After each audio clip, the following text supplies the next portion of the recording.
Another fucking great week. Yesterday I finished the proposition that we need to make for the new client. I can give you a quick breakdown of how I did that. So basically we did it because the client still didn't have a clear picture in their head about what they wanted. This is because they haven't done 3D campaign before. So it's on our end to try and make them feel trust in that the campaign is going to work. So we prepare our presentation deck and we change it a little bit to be a little bit more educative. So we came up with a concept, we wrote some words about that, and then we found some good reference. We specify what we like and what we don't like about those. So they have not just references of the things that we like, but 5 different videos of inspiration so they can choose a direction. So maybe they prefer something that's a little bit more graphic and slow paced. Well, you have a reference for that. You prefer something that's more slow paced and focused on materials. You have that too. Something in between. Well, you have those options too. The idea with this is try to make them feel trust on our vision and about the product that we want to create. We have good ideas. I think the product is super cool and the references that we have are super cool too. I totally can see how this can apply to this product. We also selected a carefully picked mood board with a lot of really curated interiors, lighting and mood. And then combines that with this, we're going to be able to sign up the client. Other than that, there's not much stuff happening, to be fair. I'm still working on the projects that I needed to work. Also, in other news, I revamped my studio and it's looking super sick. I'm going to show you how it looks.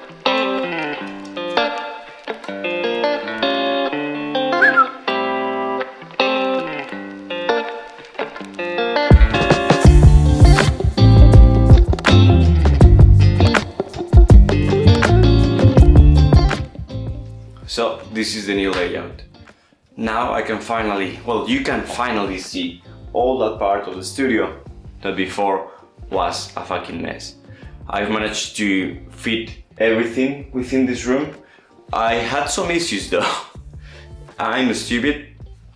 When I was designing, choosing this wooden piece, I think I did the measuring wrong. This wooden piece was meant to be over the wall, and the white one, which was the one that we had before, which is a piece by a Spanish brand, and the piece is called Tria. It's actually a very known Spanish design piece. It was meant to be here, and the Tilco, which is this new lovely wooden piece, was meant to be there. But actually I had to obviously improvise because I didn't have much options, and I spent a lot of time assembling this piece, then emptying the whole room, and the whole house was a fucking mess. I had to find a solution. So I thought, let's give it a go. And actually I couldn't be happier about it because I think the wooden piece here behind my desk really fits the space. The white on the, I'm not sure, you are not seeing shit and it looks darker than it is, but it also has wood, so it's not just white. And that piece there fills the space much better because it's white, kinda blends with the wall. And we have also those LED lights that weren't there before. I actually put them yesterday. So I'm super happy with how this space is turning out. I think I might need to hang something on the wall, but yeah, overall, I think this is looking really, really lovely. It took me so long to fucking decorate this space. We moved here almost 3 years ago, and the house is not finished. We still need to do some renovations in the bathroom, but the furniture part takes so long because, well, I'm a fucking nerd and everything that I like, it's super expensive, so obviously it takes time to be able to buy things little by little. But I feel so happy that my space is 90%, 80% there, because this is where I spend most of my time, and especially if you like furniture like I do, being surrounded by pieces that you like, it's really inspiring in a way. I couldn't do the work that I do if I lived in a place that was not inspiring to me. That's why I try to make my living space as inspiring as I can. That comes with a cost though. So again, as I have a little bit more time, I thought that maybe we could speak again. I've been getting messages and people seem to like when I speak about random thoughts that I had in my head. So this time I wanted to talk about style. What's a style? Do you really need to have a style to thrive in this industry? And do I have a style? Well, I think that's a really hard answer, because there's obviously some artists that have a really nailed down style and you can recognize it right away, and that's amazing. But you have to understand that not everyone in the world can or need to have that kind of style for one particular reason. Those persons with that really unique style are a minority, are a really low percent of people. So if you try to compare yourself to that and you try to force your style, that's not going to work. For me, it took me 6 years to get to a place that I can say that I have a style. Obviously my style is influenced by a lot of things, and I try to evolve it to be as far away as those initial references that I had, I don't know, 10 years ago. But I remember that I was trying to force my style for a long time, and that didn't work at all. It's something that has to happen organically. As most things in the art-related world, it has to happen in a way that's not forced. If you force things while doing art, it's not going to work. If you are burnt out and try to work even harder, it's not going to work. If you try to have your own style and you work hard for that, it's not going to work. You have to work a lot, that's true, but it needs to happen organically. Nowadays, I think it's even harder than ever to have a personal style. If you browse Instagram, everything looks the same, everyone's doing the same car render, the same low spread lighting, everything is doing the same stuff over and over. And the sad part is that it works. If you check some renowned artists that are a little bit less known, like for example Diego Diablo, which is one of my favorite artists, he's doing amazing work and it doesn't really show on the likes. And then you go to the Explore tab on Instagram and you suddenly see another fucking product in between two rocks and it has 2,000 likes. For some fucking reason, people like to see things over and over again. I can't understand why, but keep in mind this thing. Likes don't mean shit. You can have a lot of likes on Instagram, but first of all, you don't know who's giving you those likes. Most likely not potential clients if you are doing the same things that everyone's doing. So maybe you have 200 likes on your post and your work is more niche, but it's probably getting seen by the right people. And if you are doing generic bullshit, it's probably getting viewed by a lot of random people that are not going to give you a job because they don't have the eye and of course they don't have the decision-making skills to give jobs to people. So one tip that I can give you if you want to have your own style is that definitely it's normal to follow trends for a while. It's totally normal. Everyone did that. I did that too. I stopped doing it because it wasn't fulfilling at all. So first of all, try to do your own thing. Even if people are doing trends and are doing car renders, for example, which is something that's so popular nowadays. Try to do it your own. Try to do it in a way that feels unique. And you can only do that if you think about it before you start doing renders. It's not about making it feel good and that's all. It needs to have a meaning. It has to have an intention. Try to do things that feel meaningful, not to you, but also to the people that are seeing. And maybe it won't get as much likes as the fucking super low light car render that everyone is doing. That's totally fine because you need to keep this really tattooed in your head.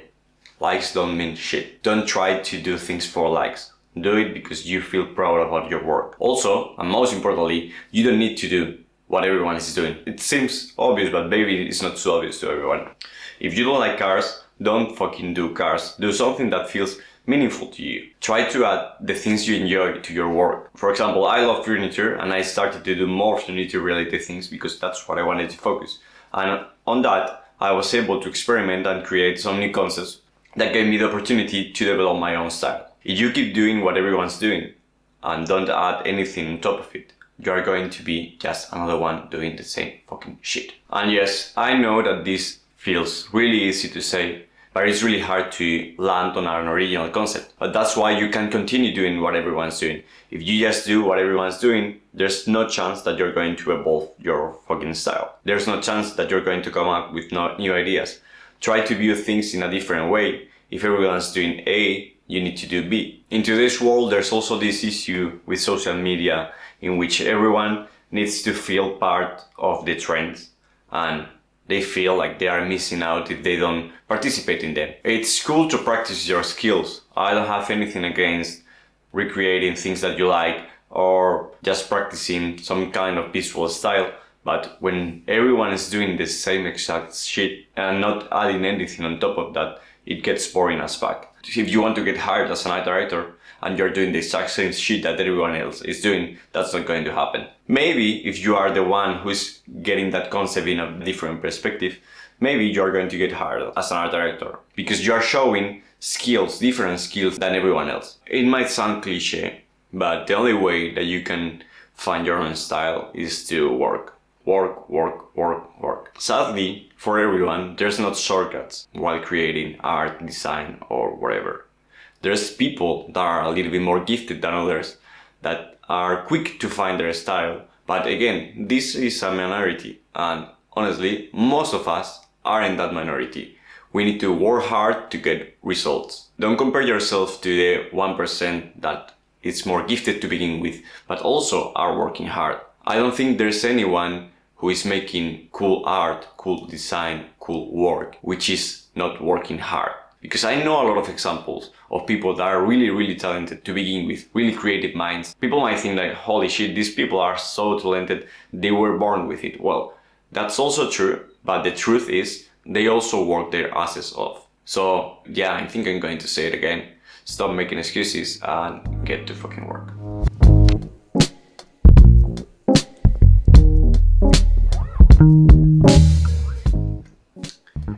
Look at that background, man.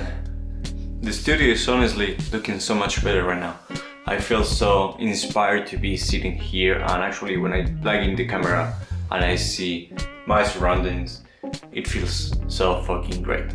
This week I've been developing the collaboration with my friends from Two Taller Design, a Colombian brand. I think I mentioned a couple of videos ago, or maybe the previous one. I actually started to develop a cool concept around their newest furniture collection. The collection is inspired by Brutalism, and we are planning to make like a short video, or I'm not sure if it's going to be 3 of them. Try to make something that feels cinematic and also fashion inspired in the way that we are communicating the products.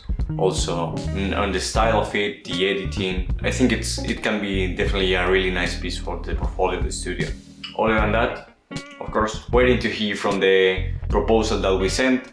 And also we've received some other emails, but I don't think most of them are important, to be fair. And other than that, just, I don't know, chilling in a way. I'm always doing things. I'm always thinking about stuff, preparing, well, planning ahead. Also today, I just uploaded the video of what to do if you are stuck and your designs are stuck too. And the reception of those videos has been like super great.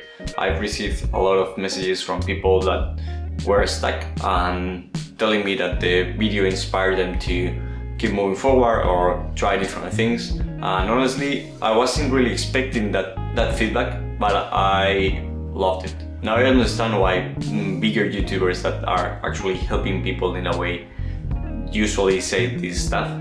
But yeah, I just got like 5 different messages and it made me feel so great. And I'm really thankful that my words can inspire anyone. So yeah, thank you for watching. Let's check a little bit of the process of the project. I'll see you in a bit.